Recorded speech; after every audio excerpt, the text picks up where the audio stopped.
Terima kasih untuk Papa Mama yang sudah hadir tepat waktu dan tentunya selamat datang di webinar Siap Jadi Ortu sesi pertama.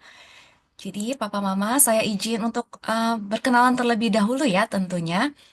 Perkenalkan nama saya Renata, saya adalah tim dari Alpha IVF Indonesia yang tentunya acara ini terselenggara berkat kerjasama dari Alpha IVF Indonesia dan juga Al Haya Fertility Center. Papa Mama, saya juga ingin menjelaskan bahwa nanti akan ada dua dokter, di mana yang pertama itu adalah dokter dari Indonesia dan juga ada dokter dari Malaysia. Dari sisi Indonesia, ada Dr. Erik Sutandi, spesialis obstetri dan ginekologi yang akan membawakan materi mengenai infertilitas pada wanita. Sedangkan dari Malaysia, dokternya adalah Dr. Wan Syahira yang mewakili Al Haya Fertility Center yang akan membawakan topik infertilitas pada pria. Tentunya nanti Papa Mama boleh bertanya di kolom komen, di kolom message ya, di kolom chat. Dan juga nanti kami akan menyampaikan beberapa informasi termasuk juga tentu saja promo. Jadi, tidak berlama-lama lagi, untuk presenter atau speaker yang pertama adalah Dr. Erik Sutandi, spesialis obgyn dari Alpha IVF Indonesia. Dokter sudah hadir ya? Halo, Halo dok, selamat ya, malam. Apa selamat kabar? malam Renata. Ya, terima kasih buat kesempatannya di malam hari ini. Jadi, salam kenal para ayah, bunda, dan pejuang dua garis. Jadi, pada malam hari ini kita akan sharing mengenai infertilitas pada wanita dan pria ya. Jadi, pas kebenaran saya dapat topik yang infertilitas pada wanita. Nah, nanti di akhir dari sharing ini ya apabila para ayah bunda ada pertanyaan nanti ada sesi Q&A juga. Jadi kita bisa mudah-mudahan saya bisa membantu memperjelas lah. Jadi membantu ayah bunda untuk lebih paham lah untuk maksudnya untuk mengenai infertilitas pada wanita ini ya. Oke, bisa kita mulai Renata? Baik, boleh Mm-mm. dokter, saya akan membuka presentasinya. Tentunya nanti setelah presentasi dari dokter Erik akan dilanjutkan dengan presentasi dari dokter Syahira, Wan Syahira. Sebentar ya.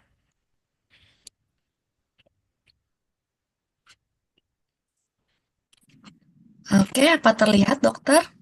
Ya, jelas. Oke.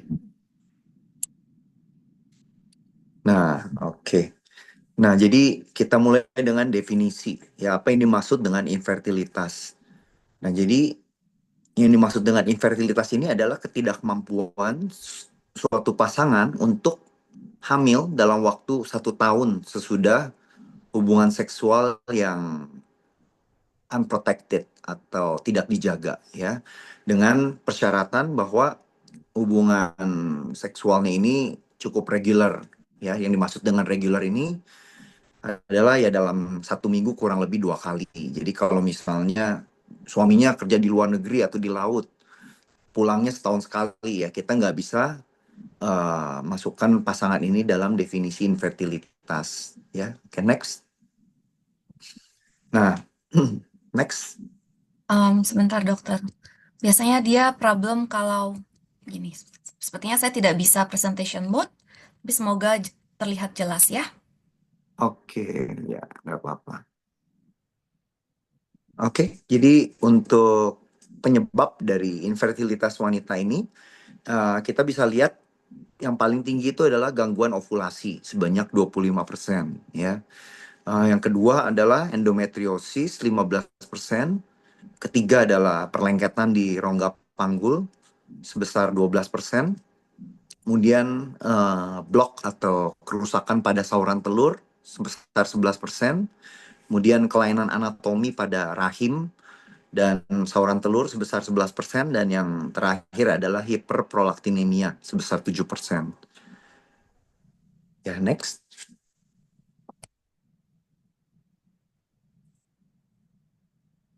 Nah, oke. Apa yang dimaksud dengan anovulasi? Jadi, setiap wanita yang memiliki siklus menstruasi teratur setiap bulan itu biasa ada yang disebut sebagai masa subur. Mungkin ayah bunda udah sering dengar, oh udah coba belum berhubungan waktu masa subur. Nah, apa yang dimaksud masa subur ini? Jadi masa subur ini adalah suatu rentang period di mana apabila Anda berhubungan itu dapat menyebabkan kehamilan. Dan masa subur ini atau ovulasi ini biasa terjadi di antara dua siklus mens, di pertengahan siklus mens. Jadi tergantung dari siklus mens Anda ya. Ada yang orang yang siklusnya 28 hari, ada yang 30 hari. Nah, kita bisa lihat di sini jadi penyebab dari anovulasi ini ada empat macam di sini ya. Mungkin Anda agak bingung lihat hipogonadotropik, hipogonal gonadal anovulasi itu penyebabnya itu karena amenore atau amenore itu adalah tidak menstruasi disebabkan karena gangguan pada pusat di otak yang cukup tinggi. Misalnya pada atlet ya, jadi pada wanita yang exercise berlebih itu akan menyebabkan hormon kortisolnya terlalu tinggi sehingga akan menyebabkan gangguan dari pembentukan hormon-hormon ini. Atau misalnya pada orang yang diet berlebih ya, anoreksia ya, ada gangguan makan, itu dapat menyebabkan anovulasi ya. Jadi itu yang pertama. Yang kedua, normogonadotropik, normoestrogenik. Nah, jadi dari namanya aja sebenarnya jadi hormonnya itu dia normal. Gonadnya itu normal, gonadotropinnya dan untuk hormon estrogennya juga normal. Jadi yang termasuk dalam jenis ini adalah PCOS ya. Jadi mungkin ayah bunda sering sekali mendengar apa sih PCOS ini ya. Jadi PCOS ini adalah suatu sindroma yang ditandai oleh tiga gejala yaitu oligo atau anovulasi, hiperandrogen dan saat dilakukan USG kita bisa dapat melihat adanya gambaran PCO ya. Nah, jadi anovulasi jenis normogonadotropik ini adalah yang paling banyak di antara yang jenis lain, yaitu dia itu mencakup 80 sampai 85% ya. Oke. Eh, ya untuk terapi PCO ini kan macam-macam ya. Jadi orang ada yang dengan cukup dengan diet, dia sudah bisa hormonnya balik normal lagi. Ada yang perlu dibantu dengan obat, ada yang pakai obat pun nggak mempan, ada yang harus pakai obat dengan suntik, ada juga yang mungkin harus dilakukan laparoscopic drilling ya untuk mempertipis korteks dari ovariumnya ini. Bahkan ada juga yang ya harus dilakukan bayi tabung ya. Oke, jadi penyebab anovulasi yang ketiga adalah hypergonadotropik hypoestrogenik anovulasi. Jadi jenis anovulasi ini lebih berhubungan dengan usia maternal atau usia ibu yang lanjut. Nah, jadi kita bisa temukan mungkin FSHLH-nya tinggi akan tapi estrogennya rendah. Ya karena cadangan sel telur yang sudah hampir habis, ya. Oke, jadi penyebab anovulasi yang keempat itu apa? Adalah hiperprolaktinemia. Nah, prolaktin ini sebenarnya merupakan hormon yang ditemukan pada wanita yang sedang menyusui atau sedang memberi ASI, ya. Nah, pada wanita-wanita tertentu, ternyata ditemukan level hormon prolaktin yang lebih tinggi dari normal. Penyebabnya itu bermacam-macam ya. Sering bisa pada misalnya tumor otak, tumor pada hipofisis, bisa juga pada orang-orang yang mengkonsumsi obat-obatan tertentu, atau ada juga yang kita tidak bisa temukan penyebabnya, nggak tahu kenapa, tahu-tahu hormon prolaktinnya itu tinggi. Nah, ini dapat menyebabkan anovulasi, ya. Oke, next. Nah, sekarang kita bahas mengenai endometriosis. Jadi mungkin ayah bunda seringkali mendengar mengenai endometriosis atau bahkan ada di antara kalian yang juga menderita endometriosis ini. Jadi apa yang dimaksud dengan endometriosis? Jadi dalam kondisi normal, dalam rahim itu banyak kelenjar-kelenjar yang disebut kelenjar endometrium. Nah, dalam kondisi abnormal, kelenjar yang harusnya tumbuh dalam rahim, dia tumbuh di luar rahim. Jadi secara definisi adalah ditemukannya endometrial tissue atau jaringan endometrium di luar rongga rahim. Ya, itu yang disebut dengan endometriosis. Dan ternyata endometriosis ini dapat ditemukan pada 10 sampai 15% wanita usia reproduktif. Jadi cukup banyak juga ya, 10 sampai 15%. Dan 40 sampai 50% wanita yang menderita endometriosis ini ternyata juga menderita infertilitas. Ya, jadi endometriosis ini terbagi menjadi 4 stadium ya, stadium 1, 2, 3, 4. Jadi pada stadium 1, 2 yang dominan itu adalah inflamasi atau peradangan, sedangkan pada stadium 3 atau 4 itu sudah terjadi perlengketan parah biasanya ya. Jadi yang dominan itu adalah adesi atau perlengketan di rongga panggul, antara rahim, saluran telur, dengan usus, itu lengket-lengket semua. Jadi endometriosis ini sebenarnya suatu kondisi yang jinak, akan tapi dia itu secara perlahan tapi pasti merusak organ intim wanita ya, mulai dari saluran telur, indung telur, secara perlahan itu seperti digerogoti lah ya. Oke, next.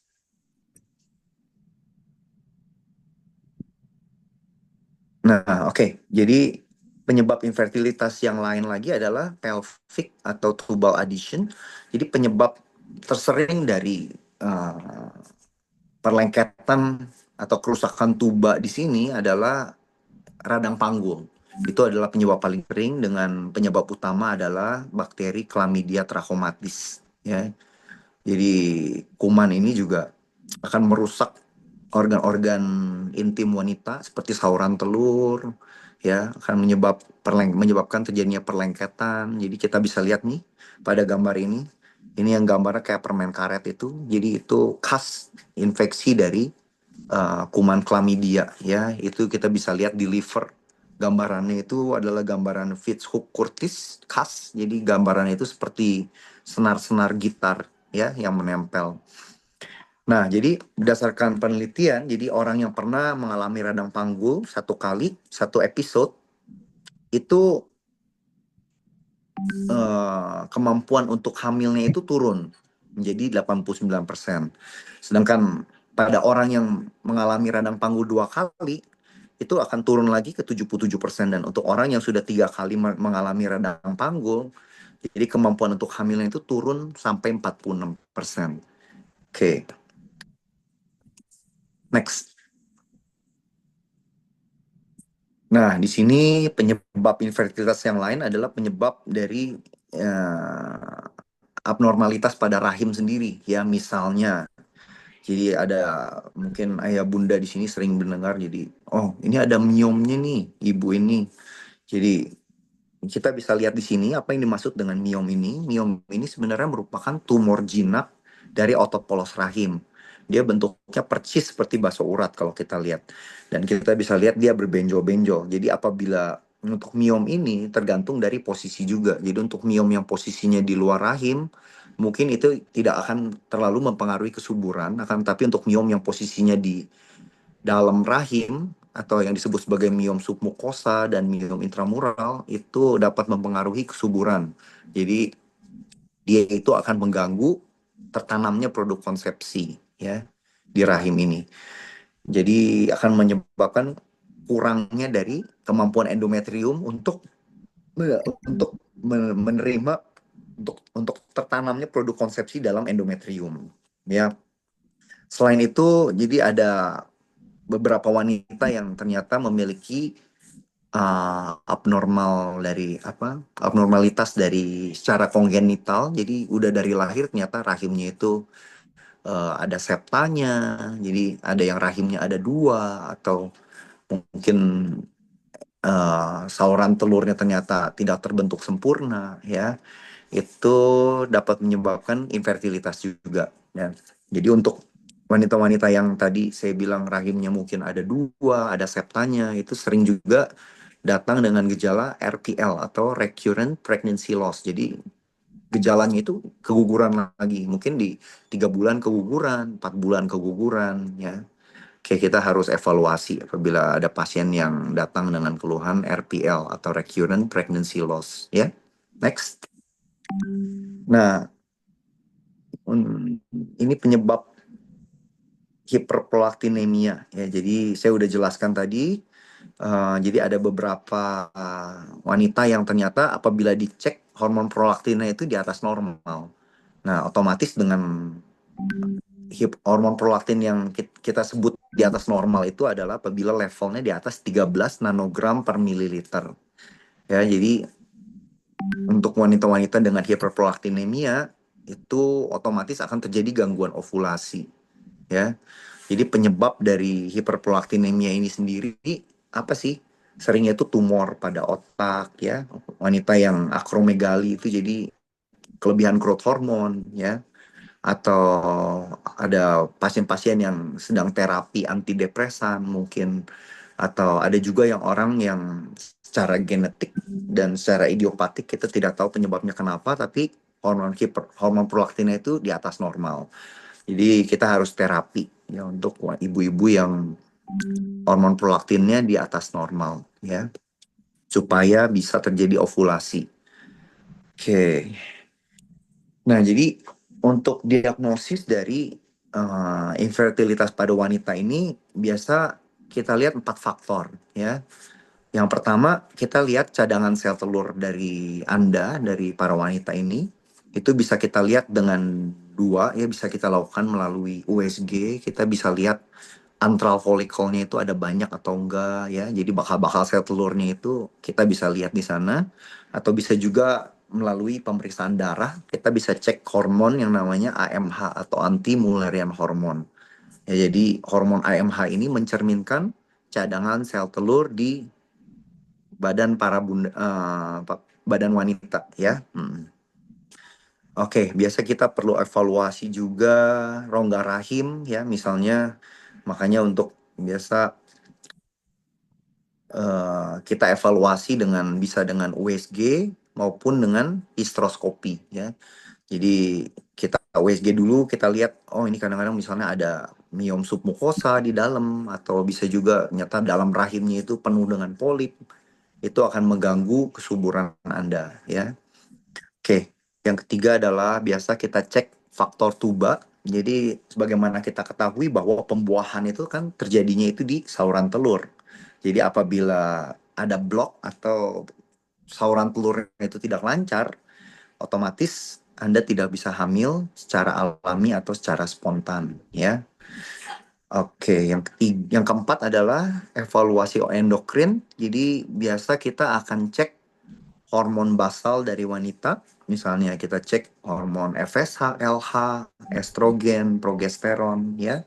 Itu di hari kedua mens. Dan hormon prolaktin seperti yang saya sudah jelaskan tadi, karena ada beberapa wanita yang ternyata ada gangguan ovulasi, penyebabnya adalah karena hiperprolaktin ya. Oke, berapa lama para ayah bunda ini bisa maksudnya menunggu? Ya, jadi untuk mungkin pasangan yang wanitanya umurnya masih di bawah 35 tahun, kita mungkin masih bisa kasih waktu 1 tahun ya. Anda boleh mencoba 1 tahun, coba hubungan waktu masa subur. Kalau misalnya masih belum dapat, itu saatnya Anda udah harus pergi untuk di work up. Kita harus periksa penyebabnya kenapa. Tapi untuk mungkin pasangan yang wanitanya, yang istrinya umurnya lebih lanjut 35 sampai 40 tahun, kita kasih rentang waktu yang lebih cepat, mungkin 6 bulan. Kita kalau masih belum dapat, kita udah harus mulai evaluasi ya. Kan tapi untuk pasangan yang wanitanya usianya di atas 40 tahun, itu harus lebih cepat lagi, secepat mungkin dievaluasi. Karena untuk wanita dengan umur di atas 40 tahun, cadangan sel telurnya itu sudah tambah sangat berkurang. Jadi kita harus pertimbangkan untuk secepat mungkin dievaluasi. Oke, oke, sekian presentasi dari saya. Mungkin kalau Oke, ada Terima kasih Dokter Erik atas penjelasannya. Jadi tadi disebutkan infertilitas itu ada PCOS juga, terus tadi ada endometriosis dan tentunya itu adalah pertanyaan-pertanyaan yang juga sering kita terima nih dokter. Mm-mm. Dari papa mama yang bertanya di call center dan Instagram kami tentang kalau ada endometriosis bagaimana peluangnya, IVF dan lain sebagainya. Oke. Mm-mm. Kebetulan ini ada yang bertanya, dokter, kalau masih menyusui, boleh program hamil tidak? Oke. Eh, Sebenarnya kalau masih menyusui, saya sih nggak rekomendasikan ya untuk promil ya. Karena dengan masih menyusui, otomatis bayi itu kan akan masih, maksudnya dengan DBF ke atau dengan pumping. Jadi dengan Anda menyusui itu akan merangsang dikeluarkannya hormon prolaktin dan oksitosin. Jadi kalaupun Anda hamil, itu sangat beresiko buat keguguran karena dengan adanya hormon oksitosin, rahim Anda itu akan kontraksi saat Anda sedang menyusui. Jadi ya lebih baik kalau misalnya emang Anda sedang menyusui ya nanti dulu lah. Ya, tapi kalau misalnya Anda sedang menyusui, ASINya udah mulai sedikit, tahu hamil, ya saya akan rekomendasikan juga untuk stop ASI. Ya, itu akan lebih baik sih, lebih aman. Ya. Baik, nextnya, untuk penderita miom ukuran kecil 1 cm, apakah wajib cek HSG juga sebelum promil? Oke. Jadi miom itu kan seperti saya sudah jelaskan tadi, jadi ada bermacam-macam tergantung dari posisinya di mana ya. Jadi kalau posisi yang di luar rahim bisa dikasih lihat tadi Renata, maaf, slide yang miom. Eh,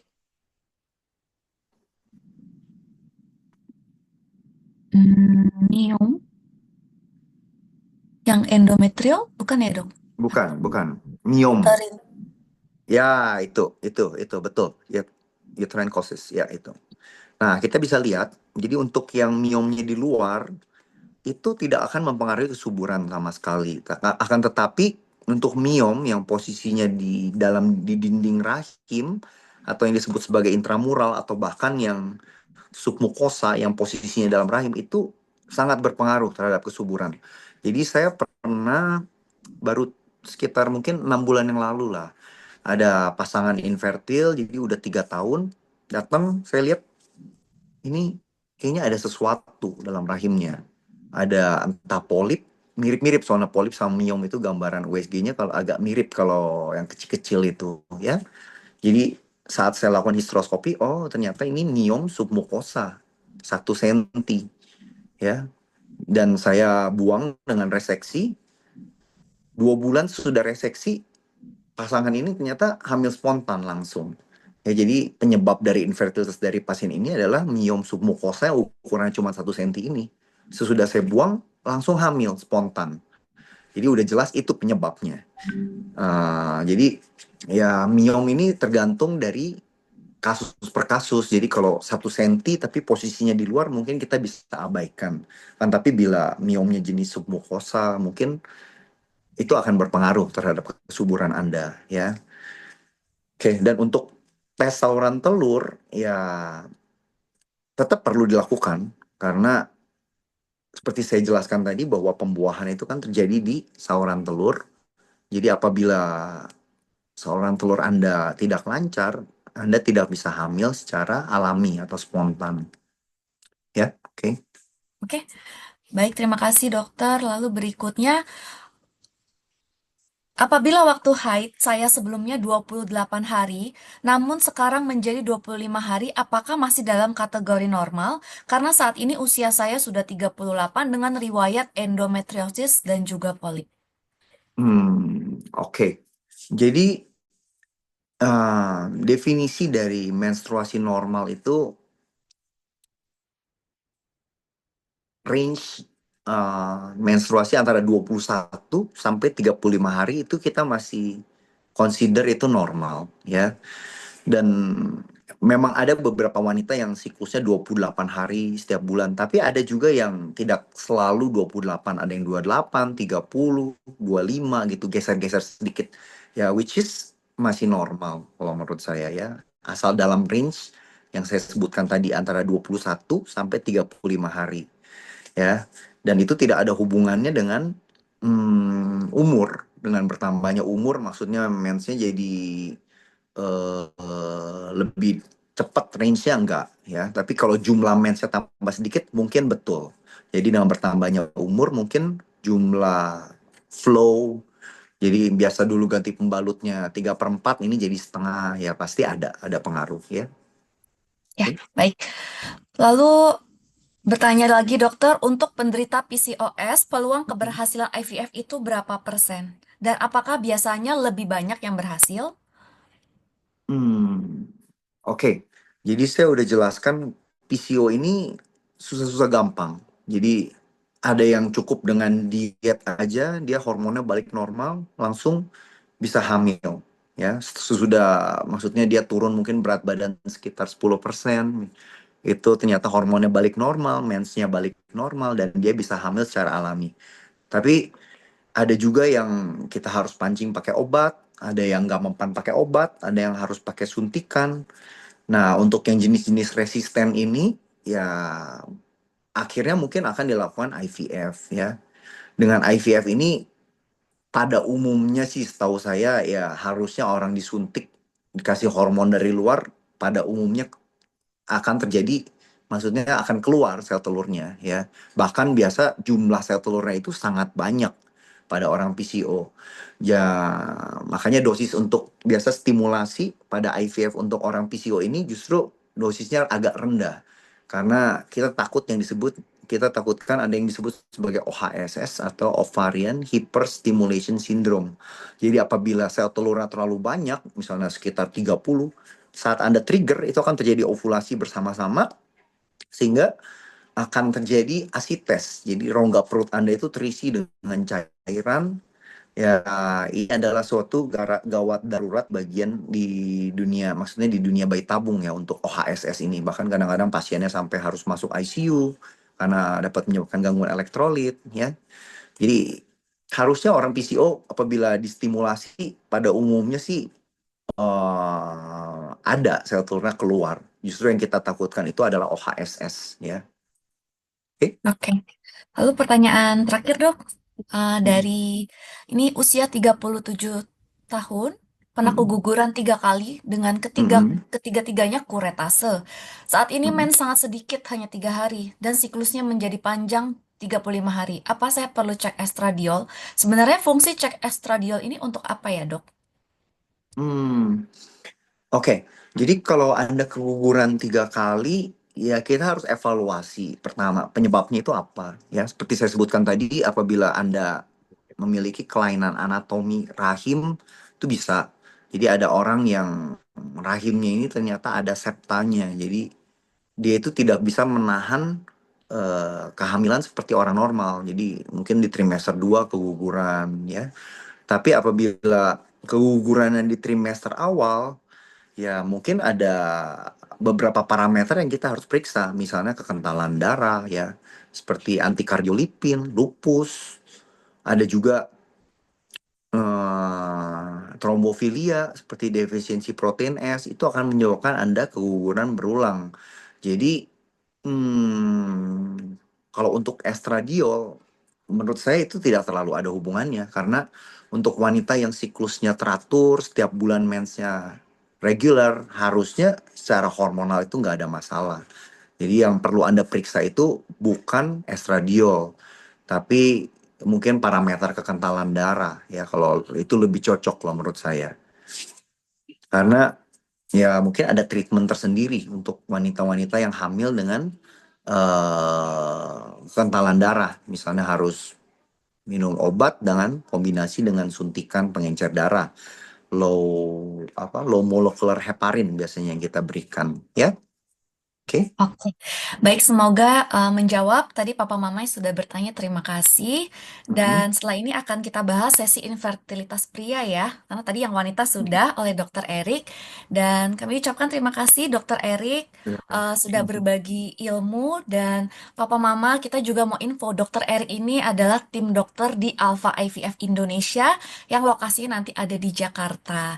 Jadi nanti saya juga akan menjelaskan bagi papa mama yang belum tahu nih keberadaan dari Alpha IVF Jakarta ya, karena taunya kan di Malaysia semua, tapi sebenarnya kami ada rencana untuk berada di Indonesia sangat-sangat sebentar lagi. Jadi nanti stay tune dan mungkin Dokter Erik sudah atau ada closing penutup yang ingin disampaikan atau sudah Ah, cukup? oke, terima kasih ya para papa mama ya pejuang dua garis yang sudah meluangkan waktu ya. Apabila ada pertanyaan ya dengan senang hati saya akan coba bantu jawab ya. Terima kasih juga buat tim Alpha IVF, buat Renata ya, buat tim-tim Laude dan lain-lain. Oke, sekian dari saya. Selamat malam. Baik. Selamat malam, terima kasih Dokter Erik Terima Sutandi. kasih. Oke, baik. Papa Mama, sebelum saya masuk ke yang berikutnya, yaitu dokter kita nih yang dari Malaysia, tentu saja sebentar ya, saya ingin unpin ini sebentar. Oke. Oke, jadi ini tuh sebenarnya seru banget ya Papa Mama karena jarang-jarang ada dokter kita bisa ambil dua dokter. Yang satu dari Indonesia dan satu dari Malaysia. Jadi tentunya karena Alpha IVF ini nanti akan ada di Indonesia, kita pun masih selalu terhubung dengan dokter-dokter yang ada di Malaysia sana. Dan tentunya seperti yang tadi saya sampaikan, presenter berikutnya adalah Dr. Wan Syahira. Beliau merupakan spesialis fertilitas dari Alhaya Fertility Center. Dan beliau ini sangat famous sekali di TikTok. Jadi kalau misalkan um, Papa Mama mau follow TikToknya boleh, yaitu di Dr. Wan Syahira. Nanti bisa melihat juga ilmu-ilmu atau sharing yang diberikan oleh dokter. Kita panggilnya dokter Shera karena lebih pendek ya. Dokter Wan Syahira kita panggilnya dokter Shera. Dokter Shera apa sudah ready untuk membawakan materi infertilitas pria? Iya, udah Oke, ready. dokter. Sebentar ya, saya pin dokter sebentar. Oke. Jadi Renata akan upload PowerPoint-nya ya. Boleh, dokter. Boleh, boleh saya akan lakukan. Dokter Syara kameranya sepertinya belum terlihat. Oke, Atau hanya saya saja? Sepertinya sih belum terlihat. oke. Oke, dokter Syara apa kabar? Kabar baik. Apa kabar semua Oke. di Jakarta? Baik dokter, dokter nih pasti terima kasih banyak sudah meluangkan waktu ini di bulan puasa. Pasti tadi diganggu ya berbuka puasanya ya karena harus bersiap-siap seperti itu ya dokter ya. Don't worry, buka puasa kejap aja.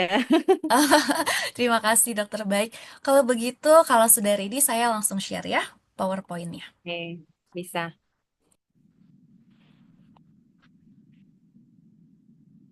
Oke, sudah terlihat dokter? Ya, Baik,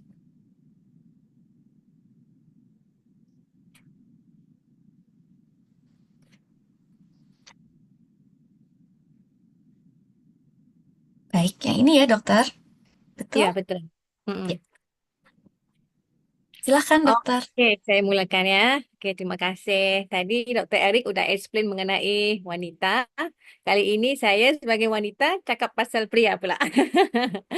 Oke. Alright, jadi Rinata, adakah yang ini udah full screen? Oh iya dokter, Karena sebab kelihatan kalau saya slide-nya kecil kecil sekali. oh ya, sebab kalau saya full screen biasanya dia nanti akan stuck. Tapi let's see, let's Oke, see. oke, oke. Oke, Alright. Alright. Jadi kita explain pasal kesuburan pria ya. Jadi pria yang paling penting sebenarnya ya, karena kalau nggak ada sperma, kita nggak bisa lakukan rawatan bayi tabung. Maksudnya sama ada mengandung secara alami ataupun rawatan bayi tabung, mustahil kita bisa teruskan rawatan kalau nggak ada sperma. Jadi memang analisa yang pertama sekali bagi pria adalah cek air mani, yaitu cek sperma. Jadi apabila lakukan pemeriksaan air mani, Yang utamanya perlu ada sperma yang bergeraknya laju, yang jumlahnya normal, yang shape-nya juga normal, morfologi shape-nya normal. Okey, jadi itu yang paling asas sekali lah.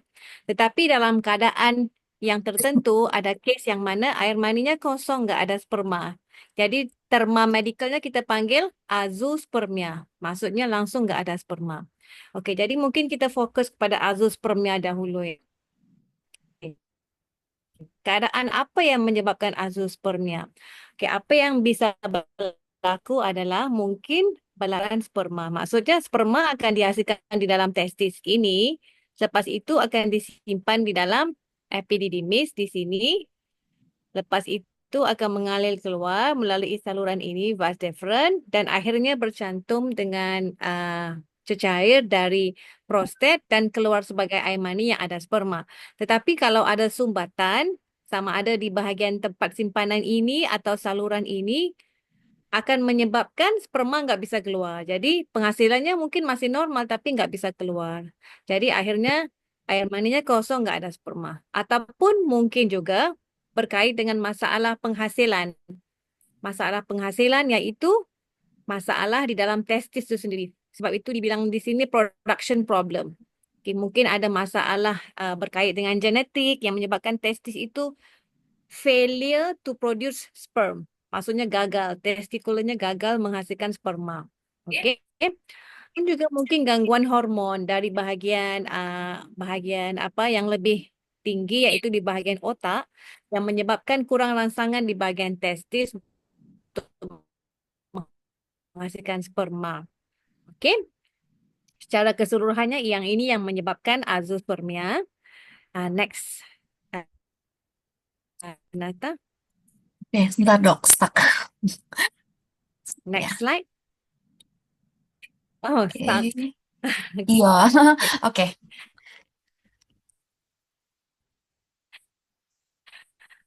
Okey. Kisah pria. Ya.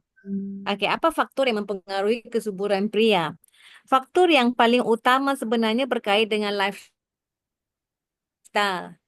Okey, kerana kalau dibandingkan zaman dahulu, um, memang didapati kesuburan pria lebih baik.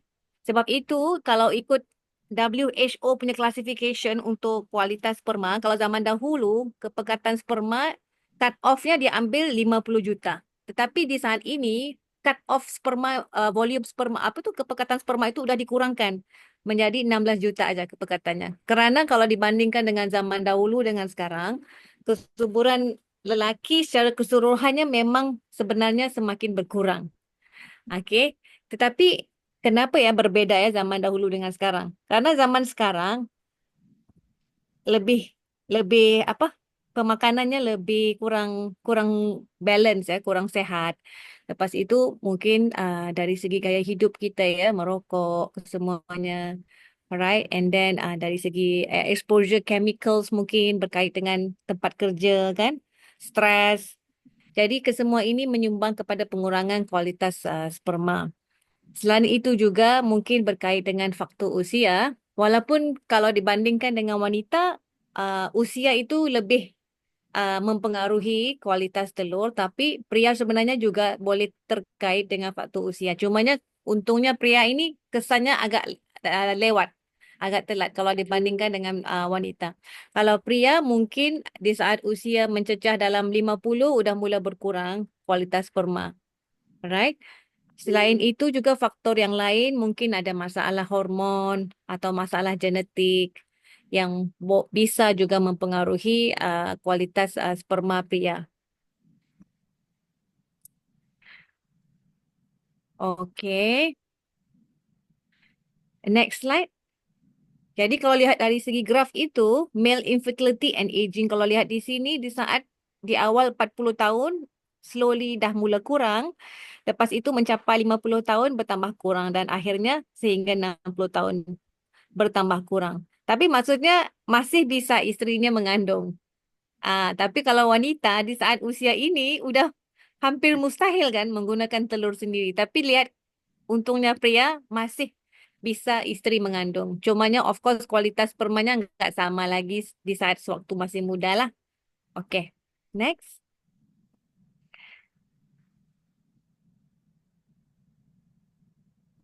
Oke, jadi apabila seorang pria itu mempunyai masalah azoospermia ataupun severe oats. Severe oats itu maksudnya pengurangan kualitas sperma yang very severe. Maksudnya konsentrasinya di bawah 5 juta, pergerakannya very very slow.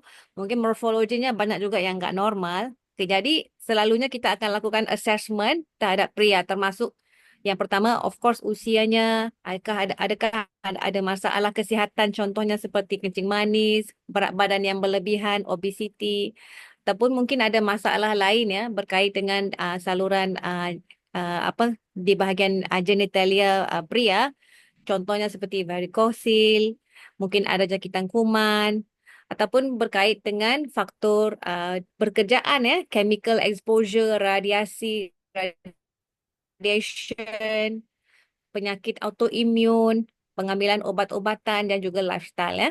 Jadi ini semua faktor risiko yang bisa mempengaruhi yang kita akan ambil kira di saat assessment untuk kesuburan pria. Selepas itu kita perlu lakukan pemeriksaan secara keseluruhan dari segi ketinggian, dari segi kadang-kadang ada juga pria yang ada gynecomastia. Gynecomastia itu maksudnya ada breast development. Yang ini juga petanda yang nggak bagus. Maksudnya pria itu mungkin mempunyai hormon estrogen, hormon wanita yang lebih. Jadi ini juga bisa mempengaruhi penghasilan sperma. Oke? Dan yang paling penting next adalah analisa sperma itu sendiri plus minus sperm DNA fragmentation test. SDF itu sperm DNA fragmentation test. Jadi tes ini kita nggak lakukan secara rutin. Tapi dalam keadaan yang tertentu kita bisa lakukan. Contohnya mungkin pria yang usianya udah lanjut ataupun pria yang mungkin mempunyai uh, sejarah IVF. Maksudnya udah lakukan IVF tetapi kerap gagal ataupun kualitas embrionya nggak bagus ataupun mungkin istrinya kerap keguguran. Jadi ini antara keadaan yang kita mungkin bisa consider untuk lakukan sperm DNA fragmentation test. Juga yang paling penting melakukan pemeriksaan ke atas testis itu sendiri mau lihat dari segi size-nya gimana. Yang ini gambar ini, yang ini kita panggil okidometer. Okidometer, alat yang digunakan untuk kita measure size testis. Okey, size testis yang normal di Asia lebih kurang minimum dalam saiz 10-12 ini ya ukuran mengikut pada okidometer. Tetapi kalau ukurannya di bawah 10 lebih kurang saiz yang gini selalunya memang ada masalah dari segi penghasilan. Okey. Jadi pertama kita lihat dari segi saiz, dari segi konsistensi, dari segi maksudnya kalau kita periksa itu adakah konsistensinya firm ataupun very soft. Jadi minimum sepatutnya firm inkonsistensi. Kalau soft, lembut juga pertanda yang nggak bagus dari segi kualitas dari segi kemampuan testis untuk menghasilkan sperma. Alright. Dan juga pemeriksaan yang lain lah, contohnya seperti hernia. Kalau bahasa Indonesia kita panggil apa ya hernia? Angin pasang ya. Kalau kita Melayu kita panggil angin pasang. Hernia sama dok, hernia juga. Ya, Rinat. Hernia juga ya. Masih hernia juga ya. Oke. Ya, keadaan seperti itu juga bisa mempengaruhi dari segi testis. Dari segi kemampuan testis untuk menghasilkan sperma dan juga mungkin berkait dengan masalah azoospermia lah. Alright. Oke, next.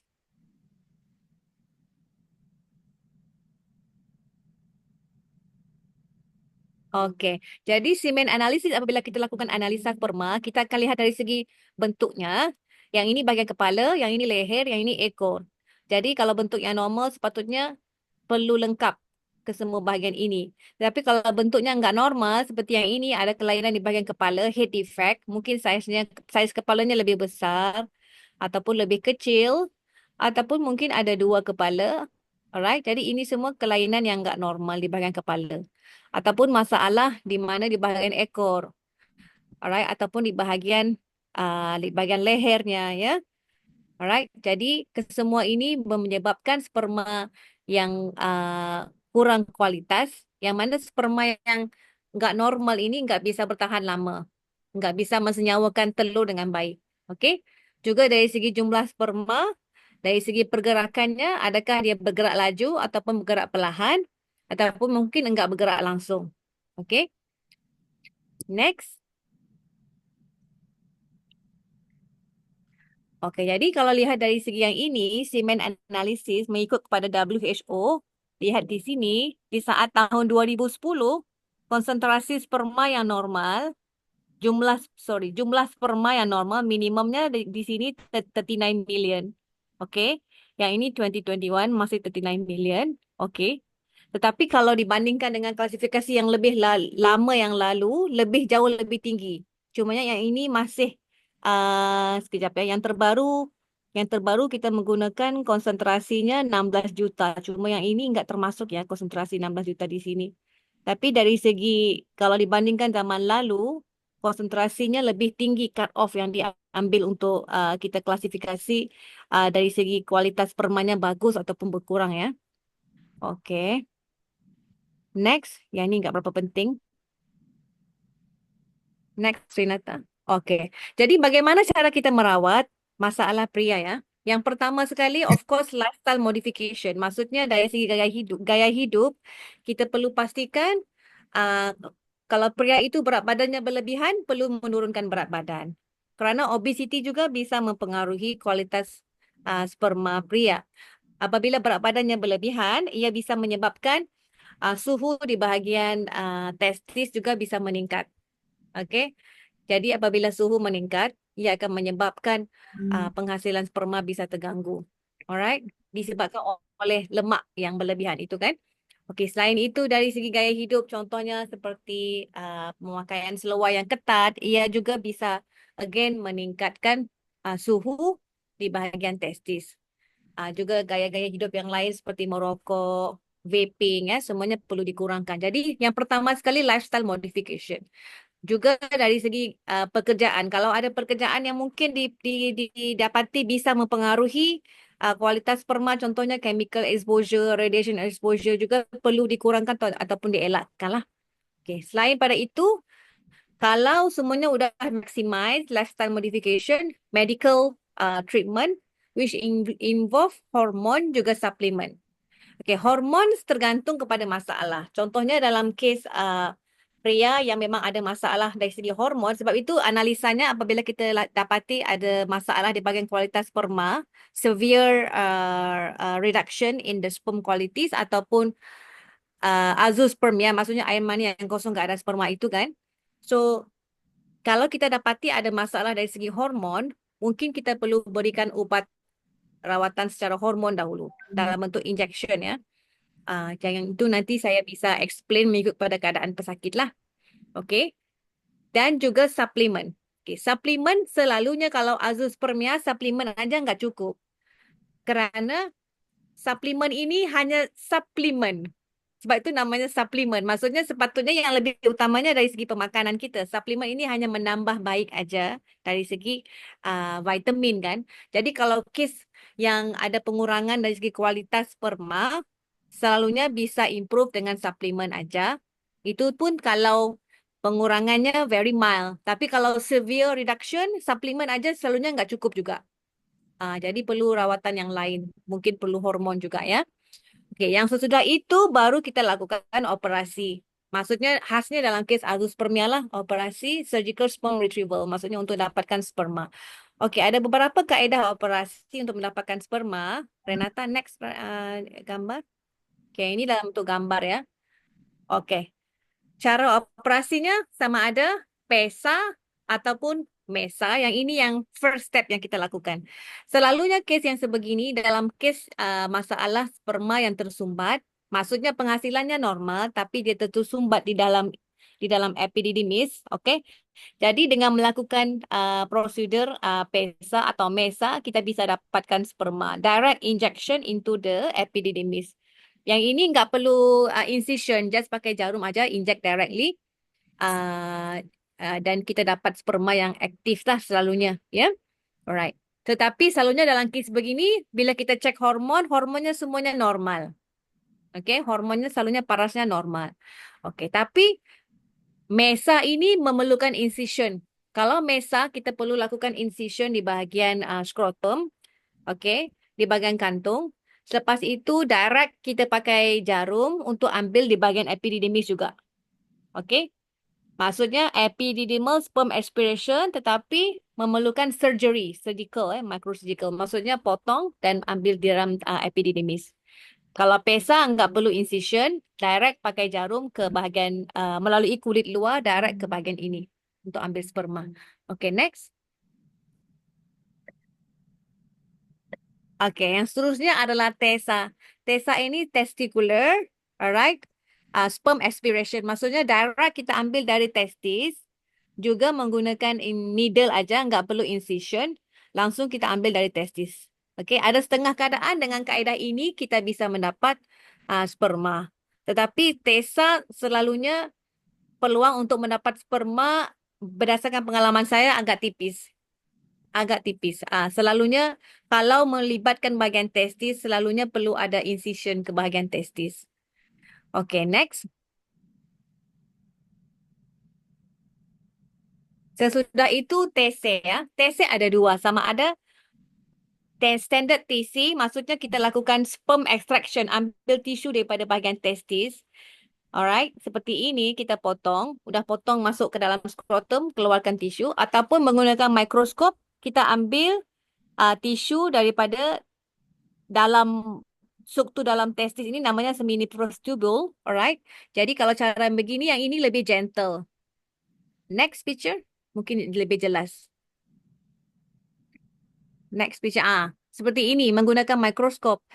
Jadi menggunakan mikroskop, kita lakukan penelitian yang lebih rapi. Udah dipotong testisnya kan. Langsung kita cari sperma melalui sampel dalam tisu testis itu. And then dianalisa direct melalui mikroskop. Dengan kaedah ini ianya lebih non-invasive. Jadi kurang tisu injury di bahagian testis. Kalau dibandingkan dengan open surgery, open method. Okay, next. Oke.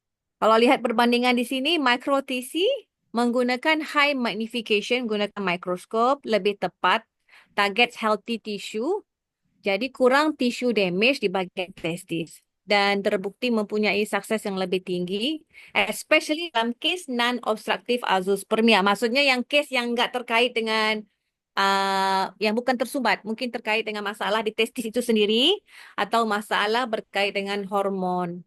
Jadi selalunya kalau case yang sebegini, kalau kita examine patientnya, size testisnya mungkin kecil, alright, and then hormonnya nggak normal. Selalunya case begini, saya perlu berikan obat dahulu dalam bentuk hormon, injeksi obat. Okay? And then selalunya juga kita perlu lakukan analisa untuk cek kromosom, untuk pastikan kromosomnya juga semua normal, nggak ada masalah di bahagian Y, deletion ya. Karena Y, penentu Y ini apa? Daripada lelaki kan, sperma lelaki. Jadi maksudnya ada lelaki yang mempunyai masalah pada kromosom Y. Alright, jadi yang ini bisa mempengaruhi kemampuan testis untuk menghasilkan sperma. Jadi disebabkan itu kita perlu lakukan analisa itu dahululah sebelum kita lakukan operasi micro TC. Okey? Jadi cabarannya micro TC ini operasinya lebih lama. Mencecah 60 ke 90 minit. Karena operationnya lebih rumit, lebih rapi kerana kita menggunakan mikroskop kan. Okey? Jelas ya? Okey, next. Okey, Johnson scoring. Okey, apabila kita ambil sampel daripada tisu testis, kita perlu lakukan penelitian yang lebih rapi. Dan dari situ kita bisa pastikan sebenarnya kemampuan testis itu bisa menghasilkan sperma atau enggak. Kalau scoringnya di bawah 8, selalunya memang very unlikely to get sperm. Okey, kalau scoringnya hasil daripada tisu yang kita dapat itu tadi 8 dan ke atas, peluang mendapat sperma lebih tinggi. Jadi kalau kes yang tisu scoringnya apabila ambil sampel di bawah yang 8 ini, maksudnya ada kemungkinan besar pesakit ini perlu anak angkat. Enggak bisa lakukan IVF. Bagi yang Muslim lah. Kalau yang non-Muslim itu ada juga yang menggunakan donor kan, yang non-Muslim. Tapi kalau kami di Malaysia, kerana macam kita yang beragama Islam kan, enggak bisa lah kalau gitu perlu adoption. Okay, next. Oke, jadi kesuburan pria ini bukan semata-mata untuk mendapatkan anak di saat ini aja. Ada juga dalam kes yang mana seorang pria itu mungkin ada masalah kronik ataupun masalah seperti kanker ya, yang mana perlu melakukan rawatan kemoterapi. Jadi kita perlu lakukan pembekuan sperma. Kita bisa lakukan pembekuan sperma sebelum memulakan rawatan kemoterapi. Jadi sebab itu sperm freezing juga merupakan salah satu rawatan kesuburan untuk pria. Jadi menyelamatkan suburannya sebelum dirosakkan oleh kemoterapi. Yang ini bagi mereka yang ada masalah kanker lah ataupun chronic illness kan. Oke, next. I think udah mau habis dah. Jadi bagaimana preparation sebelum melakukan rawatan kesuburan? Sama juga seperti wanita, pria juga perlu lakukan persediaan. Maksudnya nggak boleh bilang, oh yang ini perempuan aja yang perlu bersedia, laki nggak perlu lakukan apa-apa. Jadi sepatutnya betul perlu bersama-sama seperti istri. Kalau berat badan pria berlebihan juga perlu diturunkan karena berat badan juga bisa mempengaruhi kualitas sperma. Juga medical renal optimization. Contohnya kalau pria yang ada masalah kencing manis, didapati kencing manis yang nggak terkawal juga bisa mengurangkan kualitas sperma ya. Jadi yang terbaiknya perlu mengawal kencing manis atau apa-apa masalah kesehatan juga. Jadi healthy lifestyle, stop smoking, exercise more, oke? Pakai seluar yang longgar-longgar, kalau pakai kain lebih baik ya. Jadi bisa mempengaruhi penghasilan sperma kan kalau pakai yang ketat-ketat. Healthy diet and then juga supplements lah yang mempunyai nutrien yang penting untuk penghasilan sperma yang baik. Oke, next. Rasanya udah habis. Iya. Iya. Yes. Terima kasih banyak dokter untuk penjelasannya dari Al-Haya Fertility Center dan tentunya ini dari sisi pria ya. Jadi jangan wanita terus. Pria tuh ternyata banyak juga tadi ya permasalahannya, tetapi ada juga solusinya yang seperti dokter Syara mengatakan ada PESA, TESA, dan lain sebagainya. Dokter, kita Hmm. langsung masuk ke sesi pertanyaan, tapi saya mau bacakan ini pertanyaan titipan dok dari teman saya yang tidak sempat ikut. Eh, Hmm. apakah vitamin yang bagus untuk sperma? Dia sebenarnya masih lumayan muda, Dok. Usianya sekitar 30-an. Tapi Mhm. tanya vitamin yang bagus untuk sperma. Mm-mm. Actually, vitamin untuk sperma memang ada banyak brand kan. Kalau di Indonesia saya pun nggak pasti, tapi yang setahu saya hampir sama juga seperti di Malaysia. Kalau di Malaysia ini kita berikan suplemen antaranya Profortil, ya. Tapi yang utamanya kontensnya apa? Yang itu brand kan. Kontensnya yang utamanya perlu ada CoQ10, and then ada zinc, selenium. So ini yang utama lah. Juga yang lain seperti L-arginin, L-kartinin. Ya, so itu yang utama lah. Suplemen yang ada bahan-bahan ini bagus untuk penghasilan sperma yang baik. Ya, kalau Oke. kata brand itu saya pun nggak mau bias. Tapi yang biasa kita gunakan di Malaysia Profortil. Kalau di Indonesia brandnya mungkin lain ya, saya nggak pasti. Iya, takutnya lain, dokter. Mungkin lain. Nanti Tapi saya yang coba utamanya cek ya. kontens. Yang utamanya kontensnya lah, nutriennya. Oke, baik. Lalu berikutnya, dokter, ini dari pertanyaannya, apakah urtikaria bisa mempengaruhi morfologi sperma? Lalu, apakah terazospermia bisa disembuhkan? Oke. Teratospermia, right? Teratospermia. Oke, terato maksudnya masalah dari segi morfologi. Morfologi selalunya bisa improve dengan lifestyle modification, juga dengan pengambilan suplemen. Jadi ia bukan something yang very serious, alright? Selalunya bisa improve dengan yang saya bilang tadi lah, maksudnya syarat gaya hidup juga suplemen. Yang lagi satu apa soalan tadi? Apakah urtikaria bisa mempengaruhi morfologi sperma? Urtikaria. Hmm, urtikaria ini satu masalah yang berkait dengan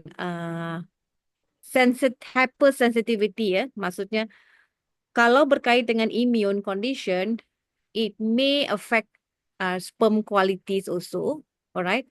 Tetapi generally, if it's under control, by right, there's no significant effect on the sperm. Alright. So it depends on berapa serius masalah urtikaria ini juga.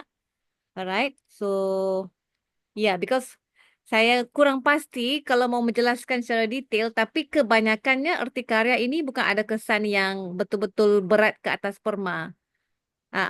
Selalunya urtikaria pastinya under control. Kecuali kalau very poor control lah, maybe bisa mempengaruhi. Oke, Ya. baik. Tadi yang teratospermia sudah terjawab ya, dokter ya. Aku tadi agak miss. Teratur spermia udah. Bisa disembuhkan sudah ya, baik. Ya, Nextnya, bisa dirawat dengan suplemen, juga gaya hidup yang suplemen, sehat. gaya hidup yang sehat. Masih ada harapan, Bapak? Tetap semangat. Lalu berikutnya, Dokter Shera, saya PCOS dan suami oligoteratospermia.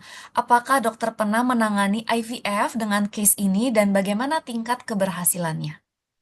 Okey, tingkat keberhasilan utamanya berkait dengan usia wanita sebenarnya. So, walaupun PCOS, usianya berapa ya? Yang bertanya ini Oh, usianya iya. berapa? Ibu boleh chat usianya berapa? Ya, ya, itu yang lebih utama. Kalau PCOS, usianya muda, oligoterato peluangnya bagus. Oh, 32 tahun. Jadi muda. Jadi kalau gini peluangnya bagus. Oke, generally PCOS because memang berkait dengan pengurangan kualitas telur. Tetapi disebabkan usianya masih muda, PCOS juga telurnya banyak, jadi peluang tinggi untuk dapat embrio yang sehat. Oligoterato maksudnya jumlah sperma, kepekatan sperma dan juga shape yang normal itu kurang kan. Jadi tetap ada caranya untuk kita improve. Caranya dengan of course again lifestyle modification, supplement. Selepas itu kita ada cara di bahagian laboratory makmal yang kita bisa gunakan untuk improve chances untuk dapat embrio yang kualitasnya bagus. Kerana oligoterato mungkin juga terkait dengan masalah DNA fragmentation. Jadi selalunya dalam rawatan kita akan gunakan kaedah microfluidic sperm, alright, microfluidic sperm method. Juga mungkin kita bisa tambah kaedah PIXI untuk meningkatkan peluang di saat injeksi ICSI itu kita memilih sperma yang lebih sehat, yang less DNA fragmented. Kerana kalau masalah oligoteratur mungkin terkait dengan DNA fragmentation kan. Jadi menggunakan kaedah microfluidic dan juga PIXI membantu untuk kita memilih sperma yang lebih sehat, yang less damage, yang akhirnya meningkatkan peluang mendapat embrio yang kualitasnya lebih baik. Oke, baik. Semoga terjawab ya, Ibu. Dan Ya, nextnya, apakah pria perlu minum folic acid dan clomiphene pria folic acid ini sebenarnya dalam sayuran hijau pun sudah ada folic acid. Okey. Jadi untuk pria, folic acid itu juga salah satu requirement generally for our health kan. Tapi of course bukan main nutrient for sperm production lah. Okay, tetapi ia juga merupakan salah satu nutrien yang keperluan untuk body, untuk kita sehat. Tapi soalan yang tadi apa tadi? Maaf. perlu minum folic acid atau Belum minum clomiphene folic acid. citrate? Oh, Itu clomiphene. saja, Okey. Dok. Clomiphene citrate, kita nggak berikan clomiphene citrate sebagai suplemen untuk pria. Okey, tapi saya akan berikan clomiphene citrate untuk pria yang ada masalah hormon. Contohnya apabila dilakukan tes, ada masalah hormon, testosteronnya rendah, tapi FSH dan juga LH-nya normal. Kalau kes yang sebegini, saya akan berikan clomiphene ataupun letrozole. Alright. Tapi ada cara pengambilannya, bukan diambil seperti wanita. Kalau wanita kita ambil obat Clomid atau letrozole itu untuk perkembangan telur kan. Pria lain, perancangannya lain. Jadi kita nggak berikan secara rutin. Jadi maksudnya kalau ada masalah dari segi kualitas sperma, sama ada kepekatan sperma khasnya, ataupun masalah seperti especially severe odds lah. Kalau hormonnya juga nggak normal, seperti yang saya bilang tadi, testosteronnya rendah, baru kita akan berikan. Tapi nggak boleh diambil every day. Caranya diambil every alternate day. Tapi perlu monitoring ya, nggak boleh self-prescribe. Nggak boleh beli obat over the counter. Jangan Ya. beli-beli sembarangan sendiri Ya, ya, Dok jangan ya. beli sembarangan. Ya, kalau suplemen lain, suplemen bisa beli sendiri. Tapi obat seperti itu nggak boleh. Perlu Oke. prescription dokter kesuburan ya. Mm-mm. Oke. Tadi di Indonesia ternyata namanya Plus Fortil, Dok. Ini Plus Fortil. Iya, ya betul-betul. Plus Baru saya teringat. Fortil. Plus Fortil. Terima kasih ini Dokter Feby ya. Oke, nextnya dokter untuk kasus varikokel dan pernah dilakukan operasi, namun masih masuk dalam kategori oligosperma, apakah dapat menjalani hamil spontan atau tetap harus IVF? Jantung kiri. Apakah harus operasi atau bisa? Oke, varicocele stage 1, right? That's the question. Oke, varicocele yang mild varicocele, khasnya kalau tahap 1 ini is considered mild, nggak perlu operasi. Varicocele yang perlu operasi adalah yang severe, alright? Oke. Yang tahap 3 mungkin. Yang bukan tahap 1, 2 is considered mild, no need to do anything. Nggak perlu operasi. Pernah cek sperma kondisinya berubah-ubah, terkadang odd, terkadang normal, sekarang hanya salah satu saja tergantung kondisi kesehatan suami. Again, yang penting sekarang ini adalah telur istri, yang itu penentu yang paling utama. Telur istri, selagi masih ada telur, kualitasnya bagus, usianya muda, and then masih ada sperma yang kita bisa dapatkan dari suami, kita bisa lakukan. Sebab itulah kita ada teknologi ICSI. Kalau zaman dahulu mereka lakukan IVF itu conventional IVF method, maksudnya sperma itu perlu kualitasnya bagus karena perlu mensenyawakan telur itu sendiri kan. Tapi nowadays we can overcome with ICSI melalui teknik injection. Jadi walaupun odd, maksudnya jumlah sperma dan pergerakannya slow, kita bisa inject ke dalam telur. Yang lebih utamanya adalah telur istri yang muda, itu yang terbaik lah. Ya, dan juga kita ada teknologi dalam makmal, kaedah di dalam makmal ya, seperti yang saya nyatakan tadi, maksudnya microfluidic, PICSI, juga kaedah seperti IMSI. Ini semua kaedah-kaedah yang bisa meningkatkan peluang untuk membantu memilih sperma yang lebih sehat di saat ICSI lah. Mm-mm. Oke. Baik, sepertinya tidak ada pertanyaan lagi, Dok. Belum ada mungkin ya. Nggak apa-apa kalau masalahnya masih mau ditanya, tetapi sembari menunggu, kita akan share tentang promo-promo dan juga next activity-nya ya. Terima kasih ya dokter ya, dokter Syera sudah menjelaskan tentang infertilitas dari sisi pria itu ada solusinya dan semoga tadi papa mama terjawab ya pertanyaannya. Kalau masih mau bertanya silakan selagi dokter Syera masih di sini. Dokter, saya izin untuk share juga ya nextnya. Dokter ada lagi mau yang disampaikan sebelum saya share slide dari kami? Sudah atau Ah, Iya, dari bagian sisi saya, apa lagi ya?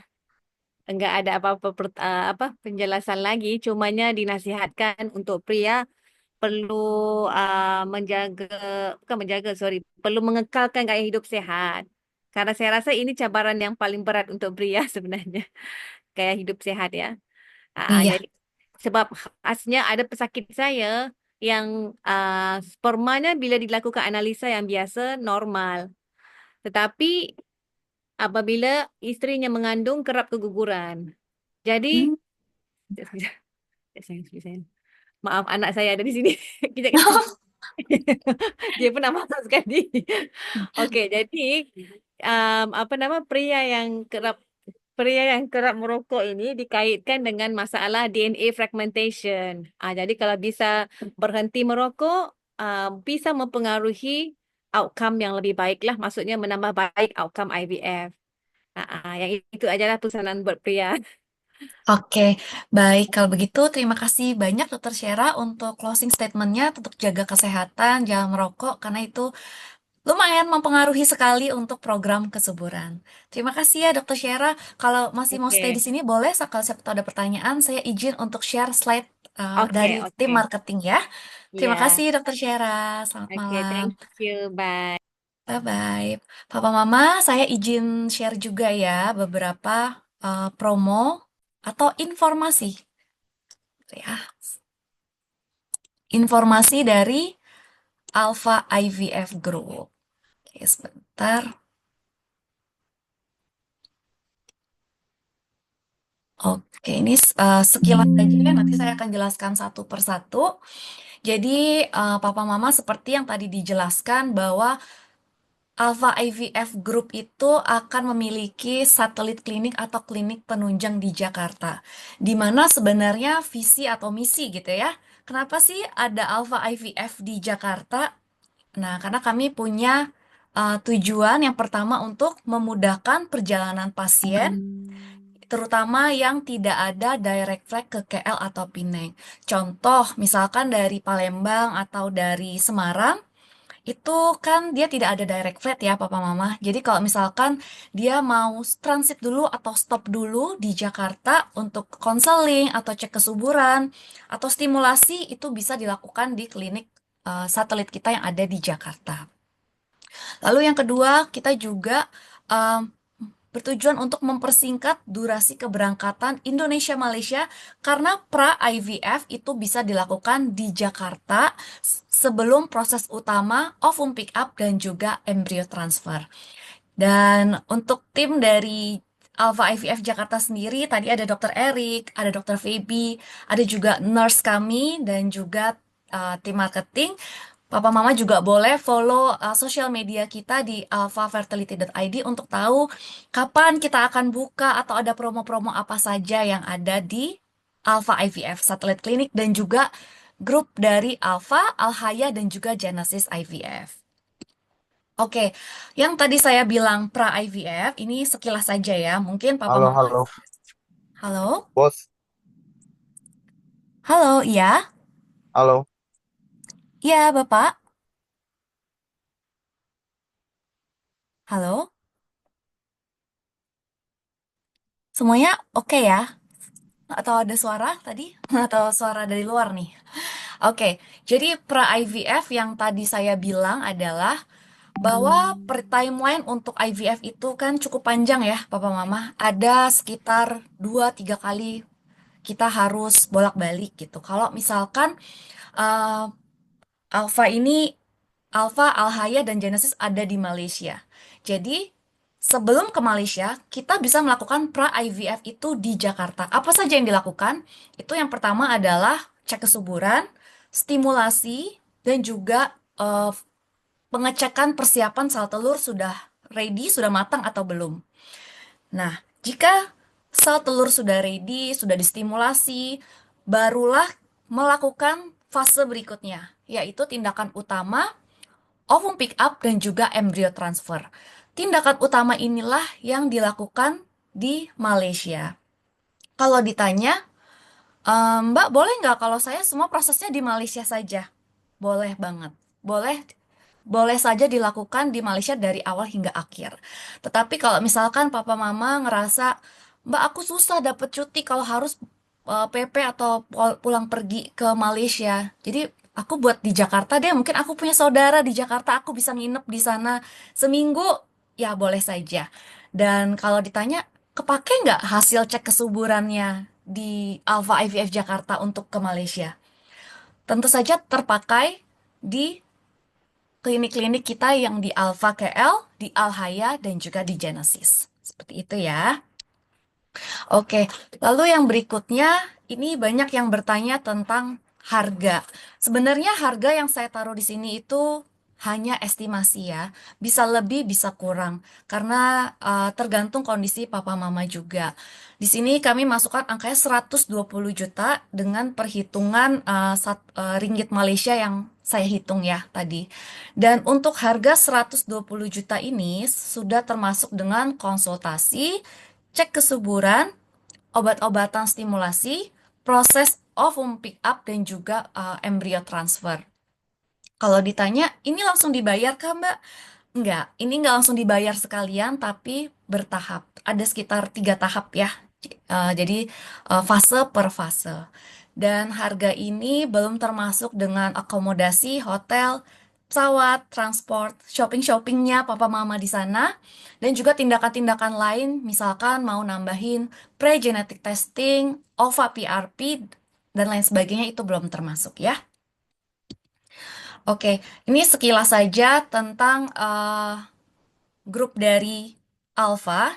Mungkin sudah banyak yang tahu ya bahwa Alfa itu ada di Kuala Lumpur dan demikian juga Alhaya, rekan kita pada malam hari ini. Alhaya juga berada di Kuala Lumpur dan juga sister kita yang ada di Pineng yaitu Genesis IVF.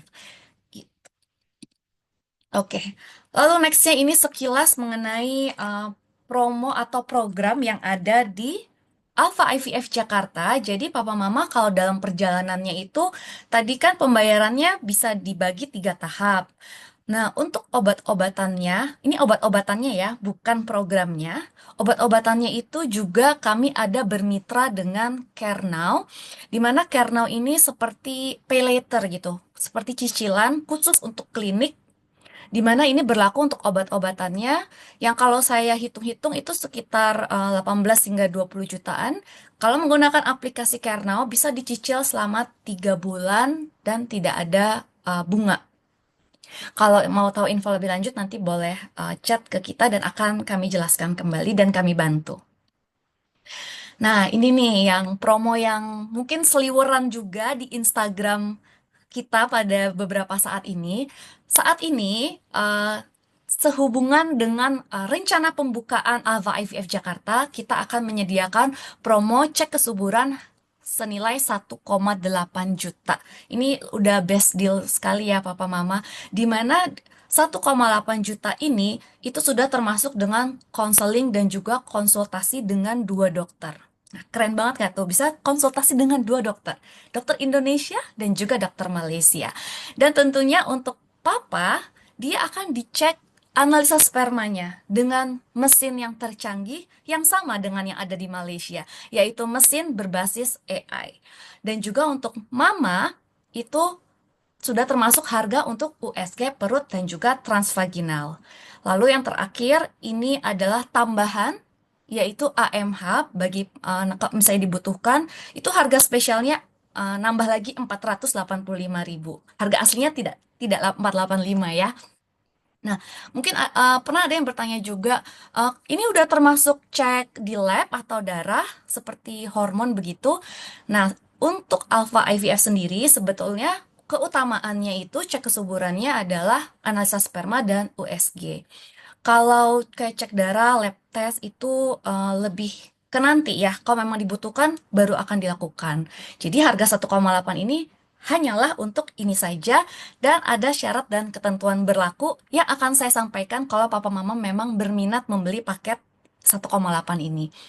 Lalu mungkin pertanyaannya, Mbak, emangnya kliniknya sudah kapan sih bukanya gitu ya? Saya mau nih ambil cek kesuburan 1,8. Oke, untuk klinik kami saat ini sedang dalam proses dan insya Allah akan ready-nya itu sekitar bulan April atau mungkin Mei lah paling lambat. Makanya papa mama harus stay tune di Instagram kita supaya tahu nih kapan klinik kita itu runningnya gitu ya. Lalu ini mungkin ada yang bertanya-tanya itu kok ada gambar Tenggo sama wafer Kongguan ya di situ ya parcel ya. Jadi sebenarnya ini merupakan part dari campaign kita siap jadi ortu series Ramadan di mana papa mama yang membeli paket 1,8 juta ini dan mengikuti webinar kita akan pilih 3 orang yang akan kita berikan hampersnya secara cuma-cuma. Tapi syaratnya harus beli paketnya dulu ya. Oke, lalu promo yang berikutnya itu dari Alhaya, tentunya sponsor kita pada malam hari ini, bahwa untuk paket IVF, ini harganya sekitar 92 jutaan. Ini saya tadi hitung pakai rate kasar ya, sekitar 92 jutaan, di mana sudah termasuk konsultasi, stimulasi, ovum pick up, dan juga fresh embryo transfer. Jadi papa mama juga boleh follow Instagramnya Alhaya Fertility Center untuk bertanya lebih lanjut atau kalau mau tanya melalui kami atau melalui agent itu boleh saja ya. Oke, semoga jelas untuk promo-promonya. Kalau nanti bingung boleh bertanya juga kepada kami. Nah, ini tambahan info activity. Jadi setelah tadi kita webinar online, nggak bisa lihat langsung, Dokter Sera ini bakal ke Jakarta minggu depan juga. Tapi ini eventnya private, artinya kalau papa mama memang mau, boleh daftar di link yang ada di sini, di bit.ly/ngabuburit IVF. karena ini eventnya private, jadi harus cepet-cepetan dan ini hanya mungkin tidak terlalu banyak ya orangnya. Dan memang ini hanya untuk yang di Jabodetabek dulu karena acaranya itu di Jakarta gitu ya. Sebentar lagi poster ini akan up juga supaya nanti link-linknya lebih gampang untuk diklik untuk pendaftaran. Oke, ini mungkin yang terakhir bahwa seperti yang saya bilang bahwa webinar versi Ramadan ini ada 3 kali. Nextnya itu adalah minggu depan, tanggal 14 Maret. Kali ini kita membawanya dari Alpha KL dan juga Genesis. Jadi kita selalu akan combo nih dokternya supaya kita dapat insight yang sama-sama ya. Jadi dari Pineng ada, dari KL ada, dari Indonesia ada juga. Dan tentunya Papa Mama kalau mau daftar, silahkan daftar lagi. Nanti kita akan up poster ini hari Senin. Seperti itu ya. Oke, sepertinya itu saja dari kami. Apa ada yang mau ditanyakan atau sudah cukup? Paket anugerah termasuk obat-obatan sama pos ET juga atau belum PJT? Belum PJT sih Ibu. Nah iya itu dijawab oleh rekan kami dari Alhaya itu belum termasuk PJT ya. Udah termasuk obat-obatan? Iya sudah termasuk. Sampai kapan ya? Kalau tidak salah sampai Desember ya? Atau saya salah? Sampai kapan promonya di Alhaya?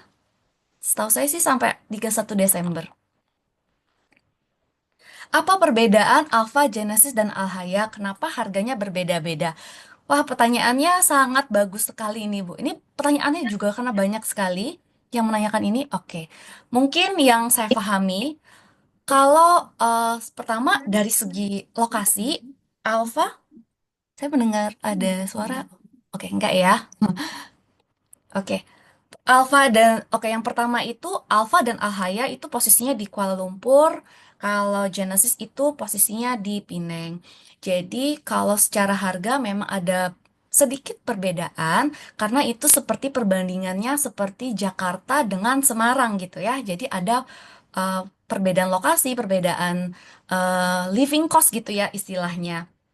Dan untuk Alfa sendiri, dia memang pertama foundernya ya, yang pertama kali itu Alfa gitu. Jadi eh, mungkin harganya kalau beberapa bilang harganya mungkin sedikit lebih tinggi. Iya betul, karena dia yang pertama kali dan teknologinya juga sangat banyak di sana yang dimulai di Alfa.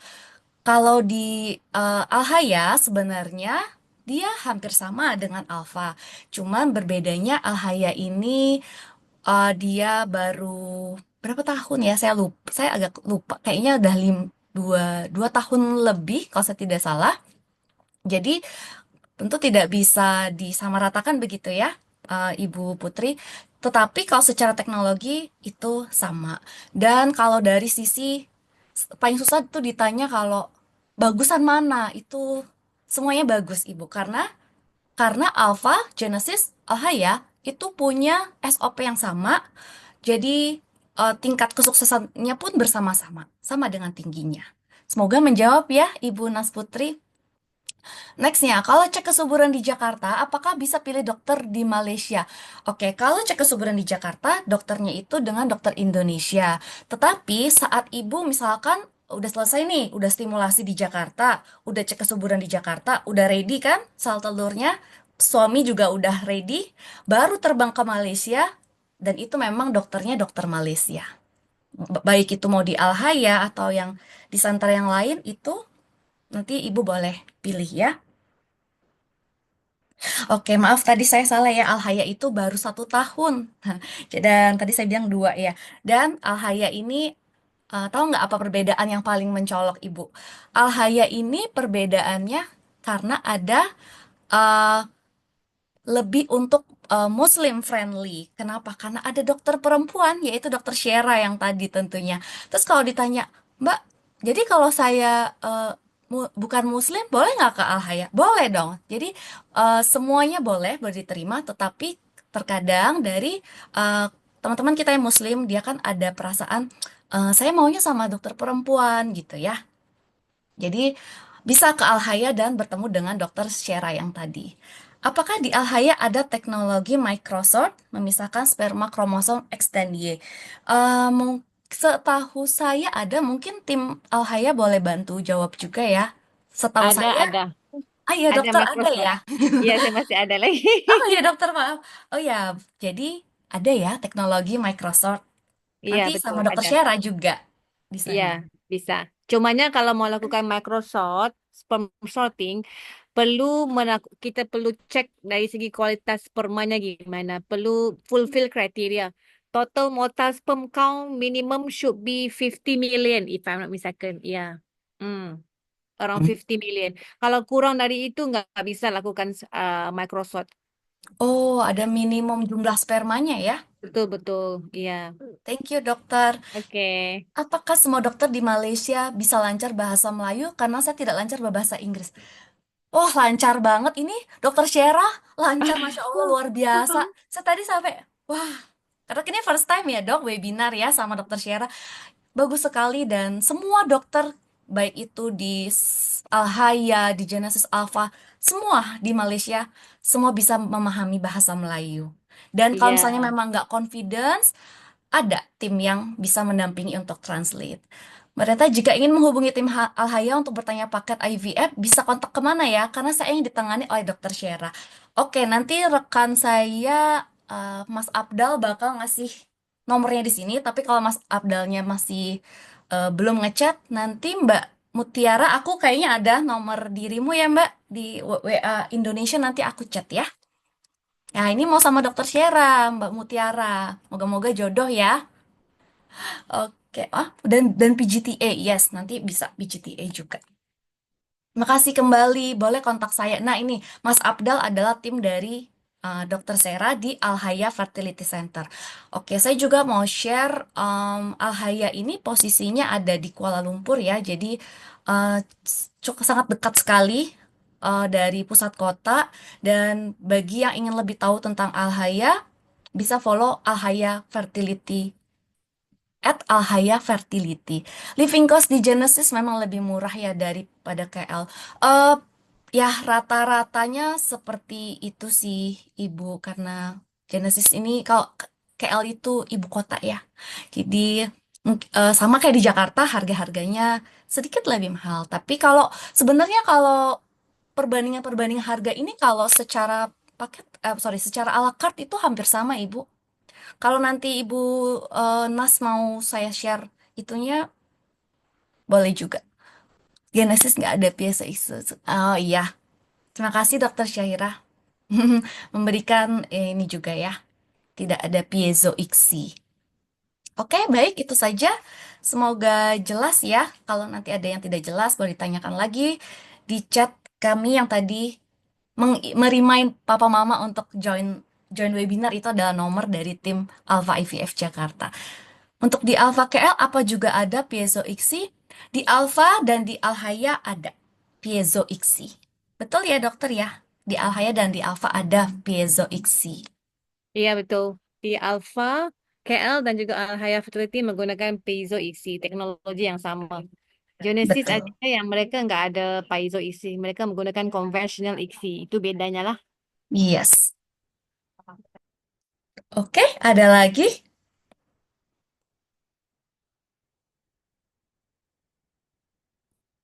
Oke, kalau berarti sudah tidak ada ya. Nanti kalau ada pertanyaan silakan saja ditanyakan kepada kami kembali. Terima kasih banyak untuk Papa Mama yang sudah aktif bertanya. Jangan lupa Jumat depan juga ada sesi webinarnya. Boleh sambil pikir-pikir, siapa tahu ingin beli paket yang 1,8 itu, kayaknya murah semurah-murahnya loh itu. Nggak ada lagi tuh di tempat lain. Dan tentu saja hasil cek kesuburannya itu bisa digunakan di Alhaya dan juga di center kami yang lainnya. Sekali lagi terima kasih kepada pembicara kita, Dr. Erik Sutandi, spesialis Obgyn dari Alpha IVF Jakarta, dan juga Dr. Wan Syahira dari Alhaya Fertility Center Kuala Lumpur. Nanti ya sampai jumpa minggu depan dokter, tanggal 12 Maret bagi yang mau bertemu dokter Syera. Dan tentunya nanti akan ada promo lagi loh di event private itu. Jadi jangan lupa untuk follow Instagram kita semua. Dan saya mohon maaf kalau ada kesalahan di webinar kali ini. Semoga bermanfaat dan selamat malam. Terima kasih.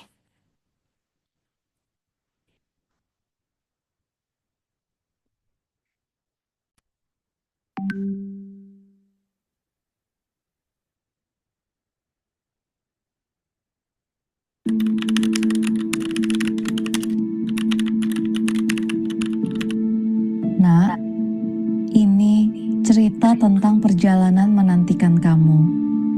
Malam ini, Papa dan Mama duduk bersama ngobrolin kamu. Iya, kamu yang masih di dalam doa, di dalam harapan. Rasanya seperti menunggu kejutan yang sudah lama ditunggu-tunggu. Setiap hari, setiap doa, ada satu harapan yang tidak pernah berubah. Semoga kamu segera hadir di sini, di pelukan kami. Perjalanan ini tidak mudah. Ada harapan, ada rasa sabar yang terus diuji. Tapi kalau diingat-ingat, semua itu tidak ada apa-apanya dibanding bayangan bisa cium keningmu untuk pertama kalinya. Atau sekedar melihatmu tertawa main sepeda di bawah terik matahari. Satu hal yang pasti, kamu udah dicintai bahkan sebelum kamu ada di dunia ini. Mungkin Papa, Mama gak sehebat Superman atau secantik Barbie yang nantinya kamu idolakan itu. Tapi tenang, Papa, Mama akan selalu berusaha yang terbaik dan membangun rumah yang paling nyaman di dunia untuk kamu. Semoga kamu segera hadir untuk merasakan kebahagiaan keluarga kita ya. Nak, kalau nanti kamu baca ini, kami sudah mencintaimu sejak lama. Entah kapan hari itu tiba, tapi satu yang pasti, kami akan selalu di sini sampai saatnya nanti. Tetaplah tumbuh dalam doa-doa kami. Dengan cinta, Papa dan Mama.